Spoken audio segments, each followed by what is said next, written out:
The film begins in the year 1857 at the edge of the frozen Northern Territory. A ship is trapped in a massive field of sea ice. Captain Anderson works tirelessly to find a way out. He orders his crew to break apart the heavy ice blocks holding their vessel captive. Later that night, while Anderson sits alone in his cabin, he hears a strange noise coming from outside. Soon after, Chief Officer Larson arrives in a hurry. He points out a mysterious flickering flame in the distance. Surrounded by the endless white ice, Anderson quickly gathers several men to investigate the source of the fire. When they reach the site, they find blood splattered everywhere. One of the crew members discovers a man lying helpless in the snow. The man is identified as Victor. Suddenly, a thunderous sound shakes the silent night. The crew panics and carries Victor back to the ship as fast as possible. Anderson orders everyone to arm themselves and prepare for a potential attack. Shortly after, a terrifying creature emerges from the darkness. The crew opens fire, but their bullets have no effect on the monster. The creature attacks with savage fury. It tosses the sailors aside like dolls and boards the ship. The monster demands that they hand over Victor. When the crew refuses, a bloody battle breaks out. One by one, the sailors are defeated.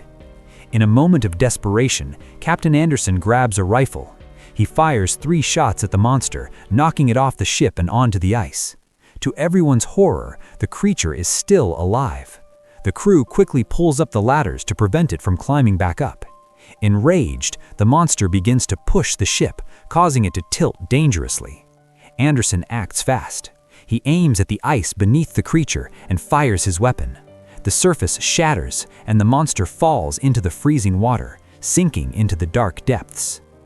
Afterward, Larson tends to Victor's wounds and gives him a sedative to keep him calm. In his weakened state, Victor issues a chilling warning. He tells the crew that the creature will return to hunt him and will not stop until it succeeds. He explains that the monster cannot be killed, and then makes a shocking confession.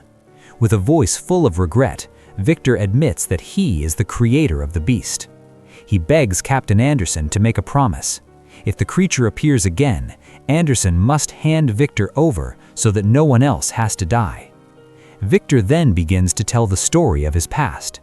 His name means the Conqueror, a name chosen by his father. His father was a famous baron and surgeon who married Victor's mother only for wealth and social status. He was a controlling man who traveled often. Every time he returned home, he dictated every detail of their lives, even deciding what the family was allowed to eat. Victor grew up in a house filled with constant fighting. Hearing his parents argue about money and his own existence left him living in fear. His father enjoyed testing him with difficult medical questions. If Victor failed to answer correctly, he was punished, because his father wanted to protect his reputation as a respectable doctor. One day, while his father was preparing for another trip, Victor's mother went into labor and suffered a severe hemorrhage. His father took her into a small operating room to handle the birth. Victor waited outside, feeling terrified and helpless. Shortly after the birth, Victor's mother passed away. She was the most important part of Victor's life, and now she was gone forever. From that moment on, Victor grew up with a suffocating sense of loneliness, feeling as though the world had left him with no one. As the years pass, Victor's younger brother, William, becomes their father's pride and joy. Meanwhile, Victor is pushed aside as if he does not matter. One day, Victor directly challenges his father. He accuses him of letting his mother die. His father coldly responds that death is an enemy no human can defeat. However, filled with rage, Victor vows to prove him wrong. He swears that one day he will find a way to conquer death and possess knowledge that far surpasses his father's.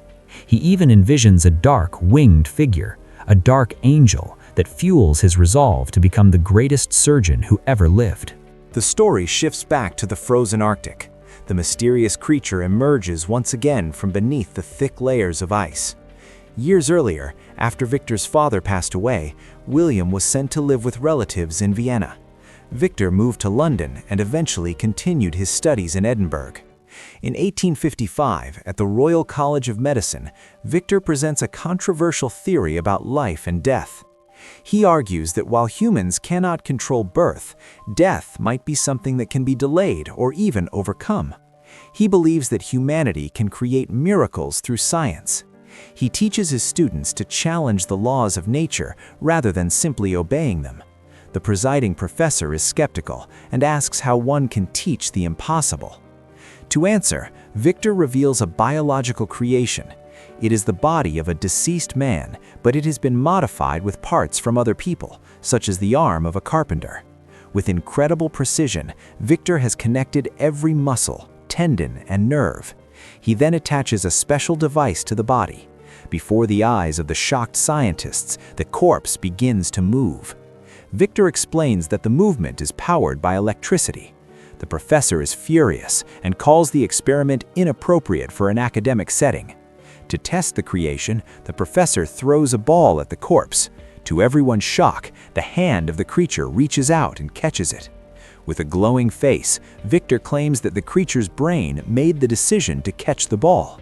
However, the professor denounces the experiment as immoral and against the laws of nature, completely rejecting Victor's research. That night, Victor wanders aimlessly through the streets of Edinburgh. He is torn between his deep frustration and his stubborn pride.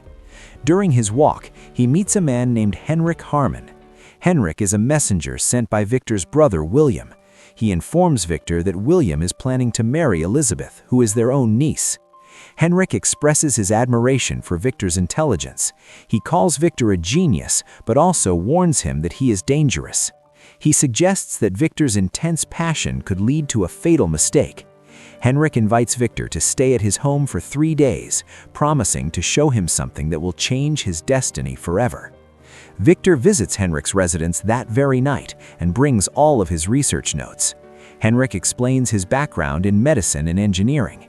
He was once a military surgeon, but he now manages an ammunition factory. He introduces Victor to his private laboratory, which is filled with strange equipment and scientific discoveries. In the lab, Henrik reveals a specialized organ preservation table. He uses a resin technique to preserve human blood vessels and tissues, making the entire circulatory system clearly visible. Henrik offers Victor full access to these facilities and scientific resources. However, there is one condition. He tells Victor that one day he will ask for a favor in return. Victor responds cautiously. He says he will think about the offer before leaving the house. Sometime later, Victor finally reunites with William after many years apart. He also meets William's fiancée, Elizabeth. During a family dinner, the atmosphere becomes very tense. William accuses Victor of only being hungry for fame and recognition. Elizabeth also speaks out against Victor's ideas regarding human regeneration. She argues that his experiments violate the laws of nature. After Henrik and William leave the room, Elizabeth shares her honest views with Victor. She explains that soldiers on the battlefield seek honor and courage, and they are willing to die for their beliefs. After making her point, she ends the conversation and leaves Victor in silence. Meanwhile, Victor's health begins to slowly decline. Far away across the vast snowy plains, the mysterious creature watches the ship from a distance in total silence. A few weeks later, Henrik takes Victor and William to a remote castle on the edge of a lake. He promises to provide Victor with every resource he needs, including equipment, materials, and a private facility. In exchange, Victor must agree to cooperate with them. Victor finally accepts the deal. During his research, Victor begins collecting body parts from criminals who have been publicly executed. Every day, hundreds of people watch as prisoners are hanged in front of the crowd. Victor uses these events to gather organs and human tissues for his experiments. Elizabeth secretly witnesses this brutality and goes to a church to find peace. She enters the confessional to admit her sins. Without her knowing, Victor disguises himself as a priest and listens to her confession. Elizabeth prays and says that her husband's brother is a man full of hatred, manipulation, and cruelty. Hearing these words deeply hurts Victor. However, before he can speak, Elizabeth reveals that she knew it was him behind the curtain the entire time. A few days later at a party, Victor notices the books Elizabeth is reading. He is surprised to see her interest in insects and the wonders of nature. He admits that he is also fascinated by science and the small things that create life. That night, the two of them danced together by candlelight. Despite this brief romantic moment, Victor continues his dark work. He gathers materials from human corpses and builds complex experimental equipment. He assigns William to help him based on the notes and letters he has written. However, his experiments fail repeatedly. Henrik grows suspicious and disappointed. He believes that Victor is distracted by his feelings for Elizabeth. Victor defends himself and claims he is close to finding a path to the lymphatic system, which is the key to bringing life back to the dead.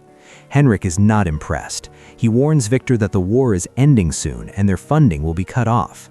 In a harsh tone, he gives Victor exactly 1 week to finish his work and show results.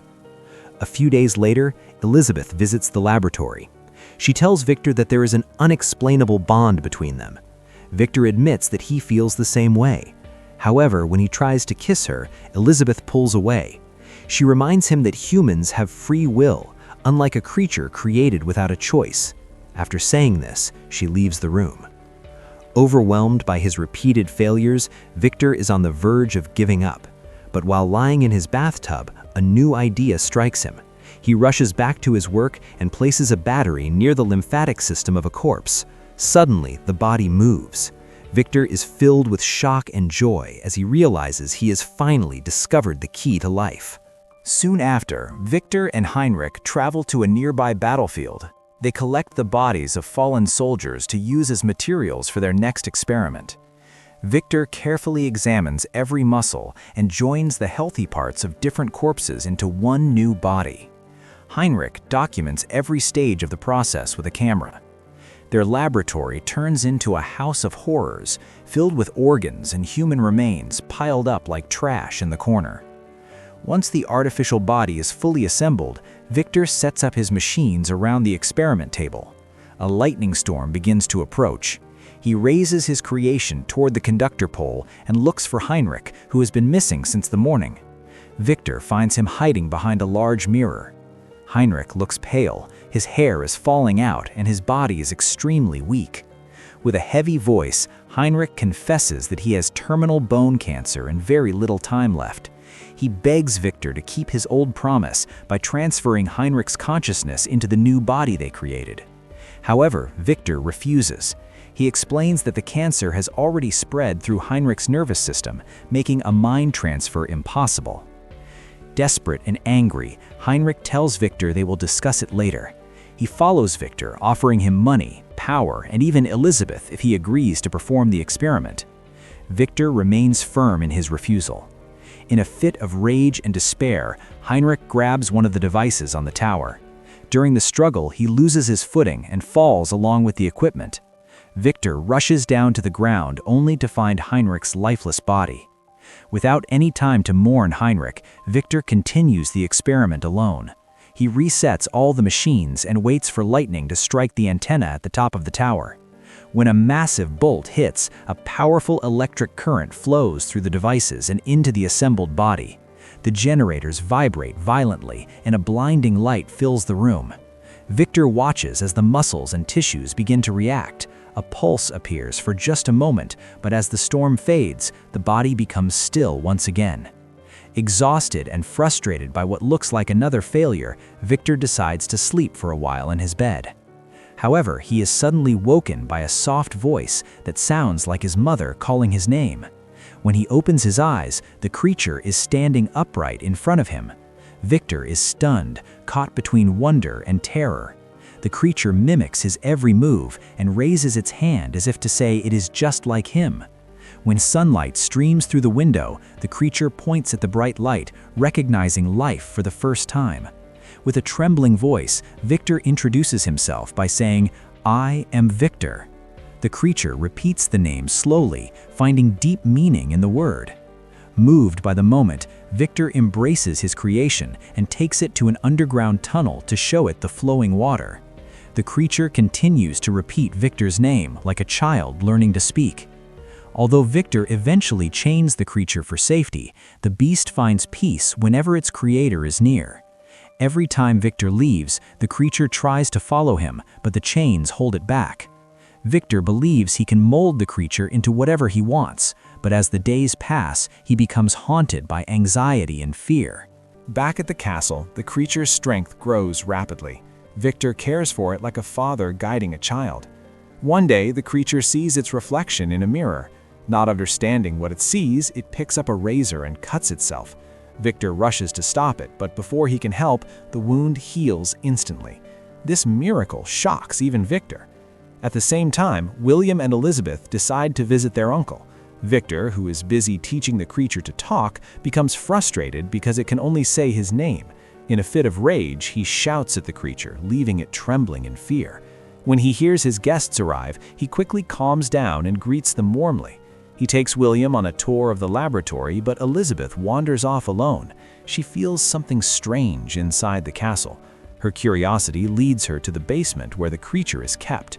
When the door opens, the creature stares at her in wonder, having never seen another human besides Victor. They approach each other slowly. Fear turns into curiosity, and finally, their hands touch. With a gentle voice, Elizabeth asks with empathy, "Who hurt you?"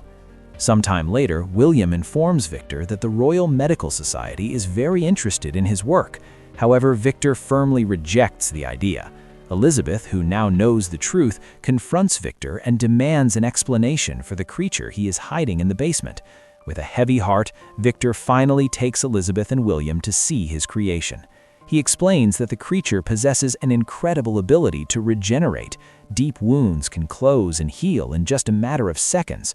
Although Victor originally tried to ignore the creature's personality, he begins to realize how complex his creation truly is. Meanwhile, Elizabeth also grows closer to the creature. She feels a mix of pity and fascination. She greets the creature with a gentle smile and speaks to it as if it can understand her perfectly. When Elizabeth whispers her name softly, something unexpected happens. The creature speaks its very first new word, Elizabeth. Instead of being happy, Victor becomes worried. He warns Elizabeth to stay away, fearing that the creature might accidentally hurt someone. Elizabeth refuses to listen. She sees the humanity behind the creature's strange face and believes it deserves to be treated like a person. A heated argument breaks out. Victor feels a surge of jealousy and frustration because Elizabeth seems more focused on the creature than on him. In a fit of rage, Victor shows Henrich's lifeless body to William and blames the creature for the death. He grabs a metal rod from the laboratory and screams at his creation. The creature, unable to understand human anger, stares at him with confusion and fear. Victor gives it one last chance. He demands the creature speak a new word other than his name, or he will leave it there to die. Terrified and sad, the creature can only repeat Victor's name once more. Driven by madness, Victor decides to leave the house and abandon his creation. Before he departs, he sets the laboratory on fire. The flames spread quickly, swallowing the walls and the metal machinery. A heartbreaking roar echoes through the castle as the creature calls out for its creator. Part of the chain holding its body breaks loose, and hot metal sears its skin. In a panic, the creature struggles to escape until it finally falls into the water beneath the tower. The castle collapses slowly, swallowed by fire and debris. The creature is swept away by the river's current and carried deep into the wilderness. Wet and injured, he wanders along the riverbank. He watches a deer pass by, only to see it shot down by a hunter. Terrified, the creature flees further into the woods. In the silence of the night, he takes shelter in an abandoned house at the edge of the forest. He stares out the window, feeling a sense of loneliness he has never known before. From that moment on, the creature lives in hiding. He tries to understand a world that rejects his existence. While searching for a safe place, he discovers a group of hunters resting with a blind old man and a young girl named Maria. From a distance, he simply watches them. He observes how they laugh, share food, and protect each other from the cold. The sight makes him feel something new, a deep longing for companionship. Over the next few days, he begins to help them in secret. The blind old man cannot see his protector, but he knows someone is watching over them from the shadows. A few days later, the family must leave for the mountains for the next hunting season. They leave the blind old man alone in the cabin.